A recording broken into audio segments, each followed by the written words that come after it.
ciudadanos del cielo. Así que los amo a todos, hermanos, en el nombre de Jesús.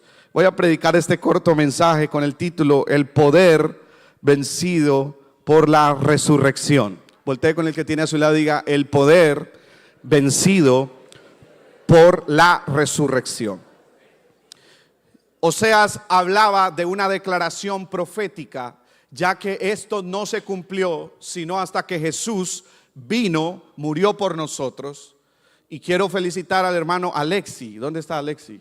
Sígale sirviendo al Señor. Cuando usted dijo el texto, a mí me pasó un corrientazo, porque vamos a entender qué fue lo que pasó en la cruz del Calvario.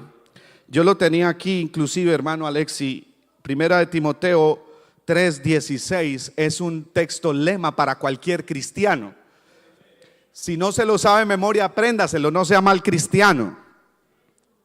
Porque la gente que es negociante y vende cosas se aprende todo en la retaíla para vender, y por eso tienen éxito, ¿verdad? Pero nosotros tenemos algo que aprendernos que nos sirve para la eternidad. 3:16, hermana, gracias. Gracias a los hermanos de comunicaciones. Oiga, si se lo saben, hay cristianos en la casa. Todos vamos a decirlo: e indiscutiblemente grande es el misterio de la piedad. Dios fue manifestado en carne, visto de los ángeles, predicado a los gentiles, creído en el mundo y recibido arriba en gloria. Alguien me dijo, usted dice, dele un aplauso al Señor si quiere adorarlo.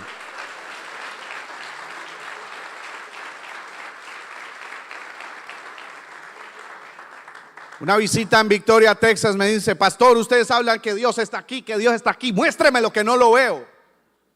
Lo que pasa es que Dios es invisible. Él está en todas partes y eso nos cuesta entenderlo, porque nosotros sí somos de una materia que se corroe, que se daña. Nosotros somos de carne y hueso. Aleluya. Y entender este texto es entender que Él, para salvarnos, tuvo que despojarse de esa gloria.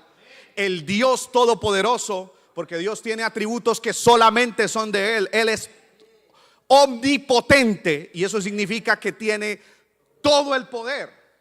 Él no tiene poder, Él es el poder. Y el que lo tiene a Él tiene poder. Por eso predicamos en su nombre, porque Él tiene todo el poder. Él es omnipresente, eso quiere decir que está en todas partes. Alguien me decía, pastor, y hasta en los lugares donde hacen cosas malas. Hasta en los lugares donde hacen cosas malas. Pero no dice la Biblia que Él es santo. Sí, Él es santo, pero su santidad es su esencia. Déjeme explicarle un poquito esta mañana, porque hay amigos esta mañana, gloria a Dios, porque hoy se van a salvar en el nombre de Jesús. Dios puede meter su mano limpia en lo más cochino y sucio de la basura, lo más puerco, infestado de, no sé, bacterias, lo que quiera, y la saca limpia, porque Él es Dios. Él es Dios y Él es santo.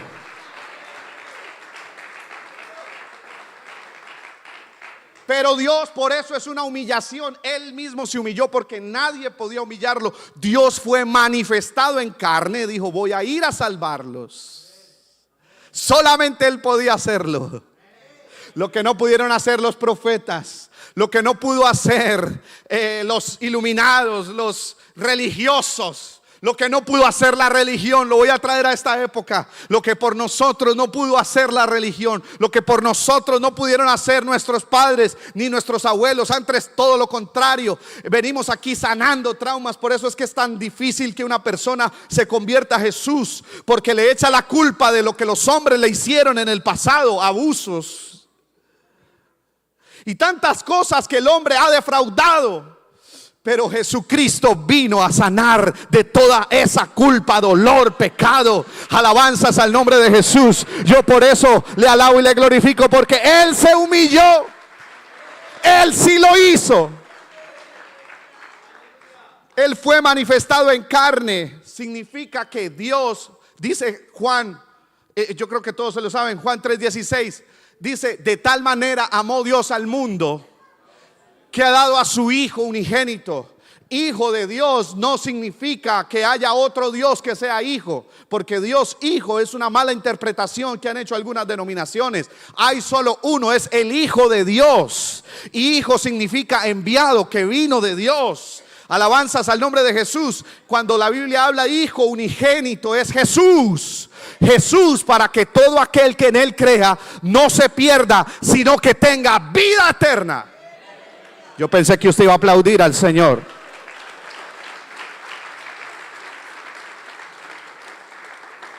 Visto de los ángeles. ¿Sabe por qué dice visto de los ángeles? Porque los ángeles no lo podían ver, ni siquiera ellos. ¿Usted ha visto un ángel? No. Existen, claro, la Biblia habla de serafines, querubines, serafines, arcángeles y ángeles, jerarquías celestes que no hemos visto, pero ahí están. Y ni siquiera ellos lo habían visto. Pero la Biblia declara, alabanzas al nombre de Jesús. ¿Quieren leer la Biblia? A ver cuántos cristianos trajeron la Biblia. Declara algo precioso. Él es la imagen del Dios invisible. Y se lo voy a decir con la Biblia. Colosenses capítulo 1 versículo 15 lo declara. Apréndaselo también, por favor. Él es la imagen del Dios invisible, el primogénito de toda la creación. ¿De quién está hablando la Biblia? De Jesús. Jesús, el que se humilló, el que mataron en la cruz del Calvario, el que humillaron, el que escupieron, el que insultaban, el que les decía la verdad. Y a pesar de encontrar maldad en la tierra, Él hacía milagros y lo sigue haciendo. Mi hijo es un milagro. Mi hijo nació hace 2 años y medio en Greenville, Carolina del Sur, en el Greenville Memorial. Pero a mí me habían dicho que no podíamos tener hijos con mi esposa. Y justamente Dios usó al pastor Billy Salgado, enfermo de cáncer, para que orara por mi esposa y fuera sana y pudiéramos concebir. ¿Eso quién lo hace? El Dios de los milagros, el Dios de esta iglesia.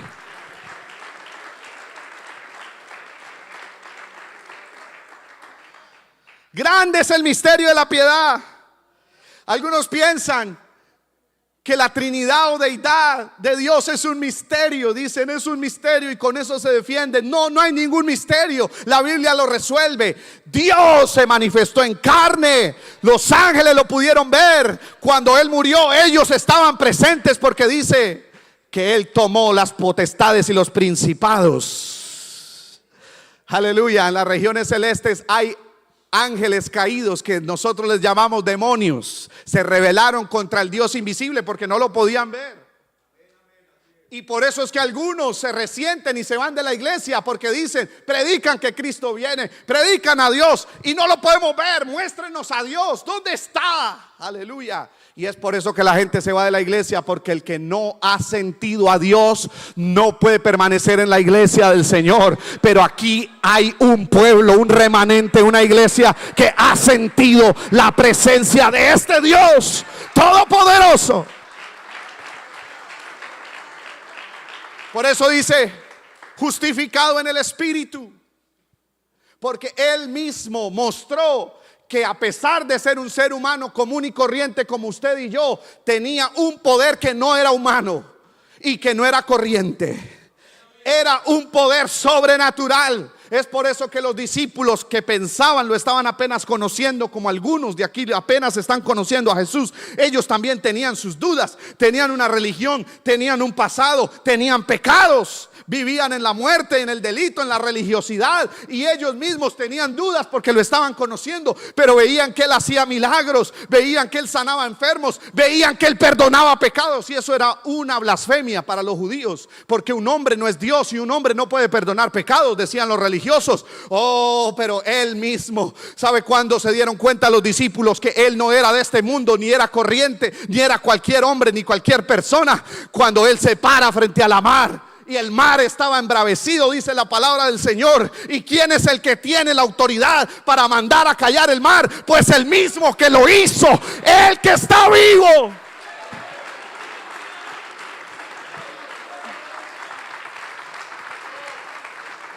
Y le dijo: cállate. Y la mar se calmó. Aleluya. Nadie, hágame eso. Cualquier ser humano no puede hacerlo. Solamente alguien que tenga el poder del que resucitó de entre los muertos. Ese puede mandar a callar el mar y controlar el clima de este mundo.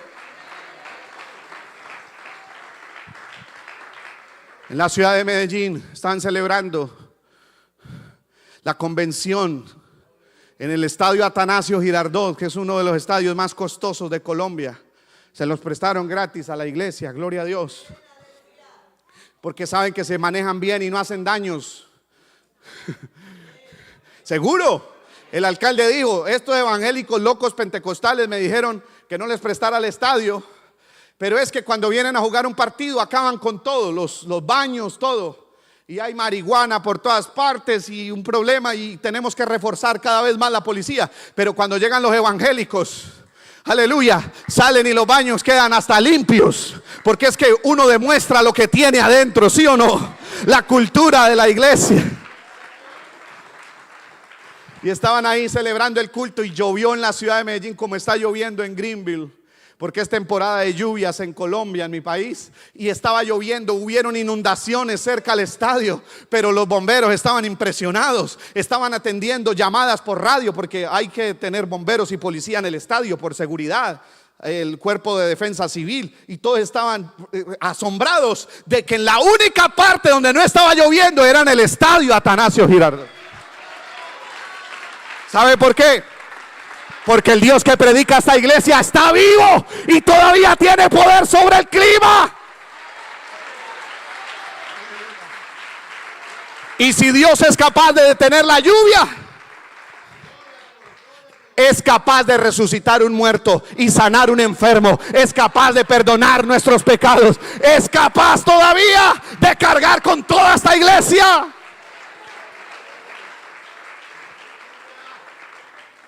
Aleluya. Y es por eso que nosotros lo proclamamos entre las naciones y es creído en el mundo, porque a pesar de que una de las religiones más grandes de la humanidad se llama los que leen el Corán, los musulmanes, y me disculpa si hay alguien musulmán, ellos son muy grandes en el mundo y han tenido una expansión muy poderosa porque ellos tienen mucho dinero por las promesas que este Dios de la iglesia les hizo a ellos también. Y ellos tienen una influencia muy violenta sobre la gente, alabanzas al nombre de Jesús, y unos textos muy radicales que hablan inclusive en contra de las mujeres. Pero ellos han crecido porque ellos han enseñado a sus hijos a adorar a su Dios Mahoma, porque Mahoma es un profeta pero lo adoran como Dios, y Alá. Y entonces ellos han hecho una efectiva información. Por eso hemos perdido algunos de nuestros adolescentes, porque no los traemos a la iglesia, porque les enseñamos las reglas de la iglesia, pero no les enseñamos los principios. Y esta iglesia no cree en normas, cree en principios de la Biblia. Y hay que enseñárselos a los hijos. Dice: y la repetirás en tu casa y en las paredes y cuando vayas a dormir. Oye Israel, dice la palabra del Señor, Jehová nuestro Dios, Jehová uno es. No le dé pena traer a sus hijos a la iglesia. No le dé pena orar por sus hijos en las noches, porque el diablo viene tras tu familia. Pero si tú estás en el poder del que resucitó, usted tiene el poder para declarar a sus hijos como hijos de Dios. Aleluya.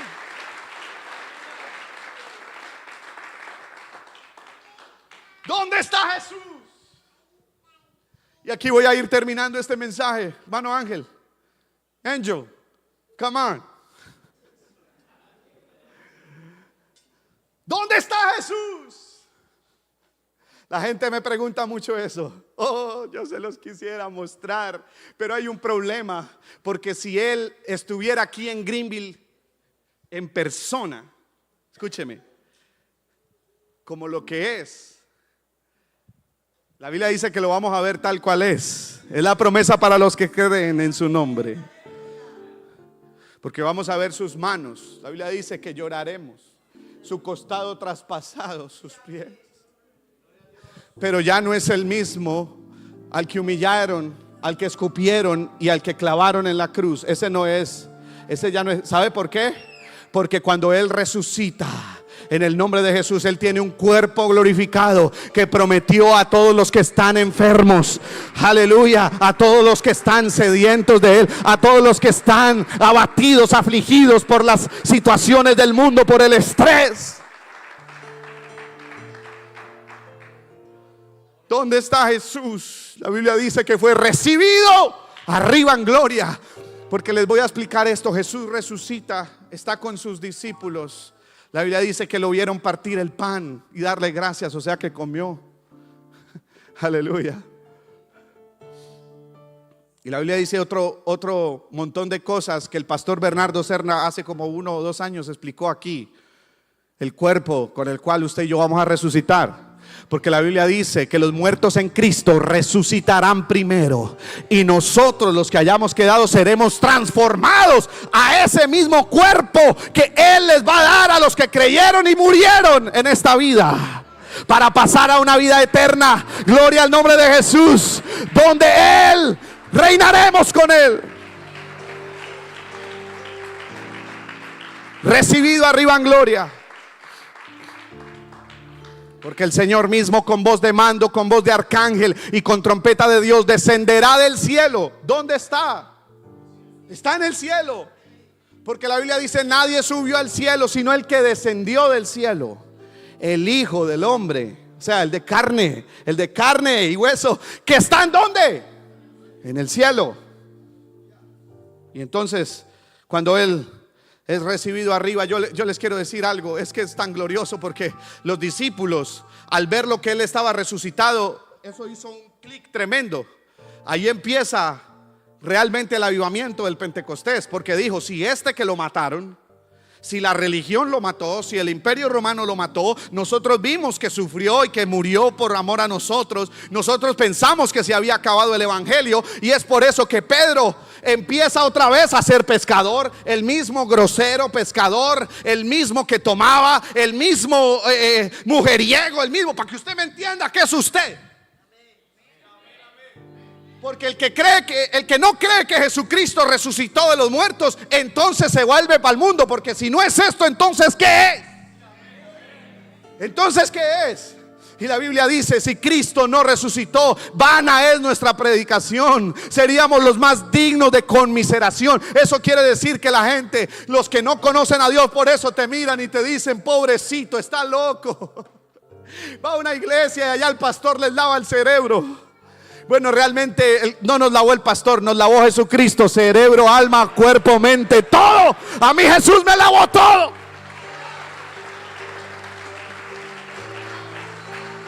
Aleluya. Es por eso, porque ellos no creen en la resurrección, creen en la muerte, porque están muertos en delitos y pecados. Y cuando uno está muerto, un muerto no percibe. Usted a un muerto le puede hacer las morisquetas que quiera, lo puede tocar, lo puede mover, y el muerto está muerto. Es por eso que aquí hay gente que no siente la presencia del Espíritu Santo, porque están muertos espiritualmente. Oh, pero aquí está el Dios que está vivo y es capaz de resucitar los muertos. Aleluya. Y si alguien sintió a Dios y ya no lo siente, yo le voy a invitar que lo alabe, para que vuelva a sentir el poder de la resurrección del que está vivo.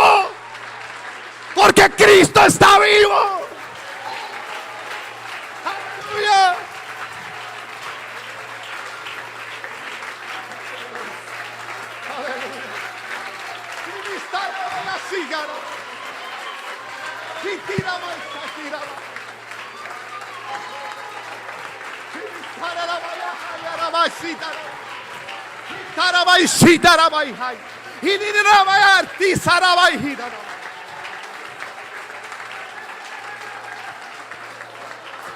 Si Cristo no hubiera resucitado, yo no tuviera autoridad esta mañana para declarar a los que están muertos espiritualmente que vuelvan a vivir.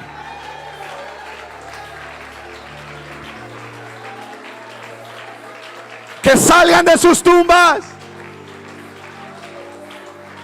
Aleluya. Porque así como Él dejó la tumba vacía, alguien aquí puede volver a sentir. Parece que está muerto y la muerte es imposible para el ser humano. Después de la muerte no hay nada, dicen los que viven, como si no se fueran a morir. Después de la muerte no hay nada, dicen los que viven pecando y cayendo en las mismas cosas, esclavos del vicio, porque están muertos espiritualmente. Es la muerte segunda y es la que más nos debería de dar miedo. Que alguien no sienta a Dios, eso quiere decir que está separado de Dios. Escúcheme esto que voy a terminar. Pero es que por eso Dios le advirtió a Adán y le dijo: si comes de este fruto te vas a morir. Y Adán desobedeció como todos hemos desobedecido, y fue y se comió el fruto. Y por eso los seres humanos nos tenemos que morir de esta carne, por culpa de la desobediencia, del pecado. Y esa es la muerte, la separación. Ya no había comunicación entre Adán y Dios. Le fueron cerrados los ojos a Adán. Adán podía ver el mundo espiritual, nosotros ya no lo podemos ver, solamente percibir. Pero Adán no lo veía, porque pecó contra Dios. Y todo aquel que peca contra Dios es separado de Dios, porque Dios es santo. Acuérdese lo que le dije: Él no habita donde hay pecado. Y el pecado, la muerte, porque la paga del pecado es la muerte. Y la gente le tiene miedo a la muerte porque no sabe qué va a pasar después de la muerte. Oh, pero aquí hay un pueblo que sabe que el mismo que murió dijo: muerte, yo seré tu muerte. Yo tengo. Escuche esto tan lindo.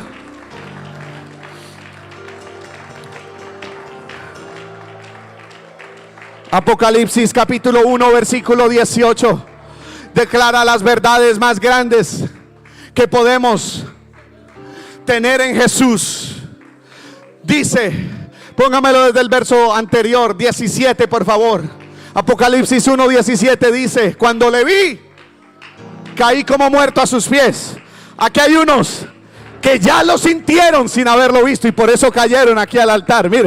Mire qué lindo el poder de la resurrección. Mire qué lindo el poder del que resucitó.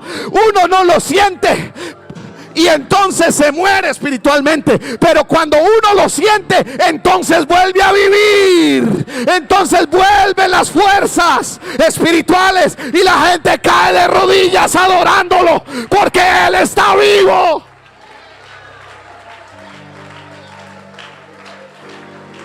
Caí como muerto, dice. Está hablando Juan. Y Él puso su diestra. Diestra es poder. Él puso su diestra sobre mí, diciéndome: no temas, yo soy el primero y el último. Iglesia en Greenville, quiero decirte: no temas. Jesús es el primero y es el último. Antes que nacieses, antes que tú hubieras nacido, antes que hubieras llegado a los Estados Unidos, antes que hubieras conocido Greenville, Dios ya te conocía. Aquí hay un hombre, el hermano revela, que en la frontera entre México y Estados Unidos le hizo una promesa a Dios. Le digo: Señor, si usted me permite pasar a Estados Unidos, voy a buscar una iglesia y le voy a servir. Y ahí está, gloria a Dios, porque Dios es fiel y cumple sus promesas. Aleluya.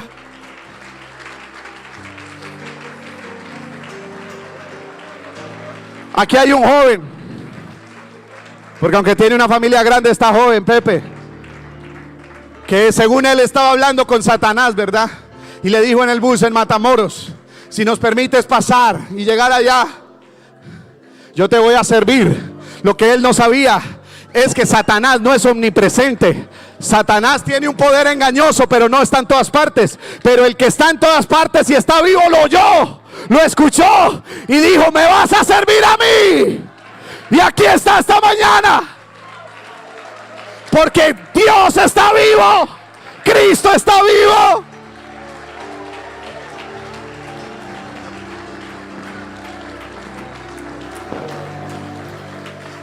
Dice el versículo 18, y el que vivo y estuve muerto, sí, a él lo mataron porque él se humilló primero.